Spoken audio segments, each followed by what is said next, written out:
Presiden Joko Widodo memanggil Menko Polhukam Mahfud MD, Kapolri Jenderal Listio Sigit Prabowo, Ketua KPK Firly Bahuri, dan Jaksa Agung Sanitiar Burhanuddin untuk membahas anjloknya Indeks Persepsi Korupsi Indonesia yang dilaporkan Transparency International Indonesia, Senin 6 Februari di Istana Negara.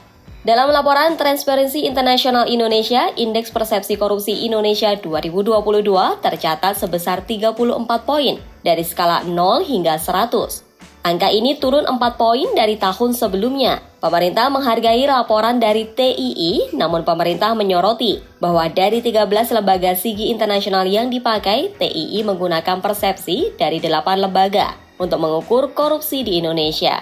Ada persepsi dari lembaga tertentu yang biasanya dipakai, tahun ini malah tidak dipakai untuk Indonesia. Mahfud mencontohkan lembaga sigi yang sangat terkenal seperti World Economic Forum yang mencatat ada perbaikan yang tinggi di Indonesia tapi tidak dipakai TII tahun ini.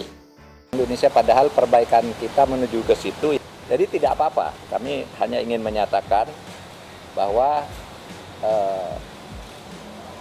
itu semua bukan fakta, tapi persepsi dan baru terbatas pada hal-hal tertentu. Di bidang-bidang tertentu kita justru naik, ya, demokratisasi naik, penegakan hukum dan keadilan naik.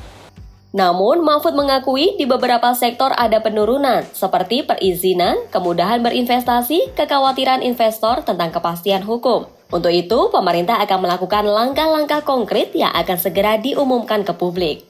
Sebelumnya, Deputi Sekretaris Jenderal Transparency International Indonesia, Wawan Heru Suyatmiko mengatakan, penurunan ini merupakan jumlah yang paling drastis sejak era reformasi. Dengan turunnya IPK 2022, menempatkan Indonesia berada di posisi 110 dari 180 negara di dunia. Ironisnya, Indonesia masih termasuk negara terkorup jika dibandingkan dengan negara-negara G20. Indonesia menempati peringkat ketiga dengan IPK di antara negara-negara G20. Disusul Meksiko dan Rusia, masing-masing memiliki poin 31 dan 28. Sementara itu, Jerman menjadi negara dengan indeks persepsi korupsi tertinggi dengan poin 79.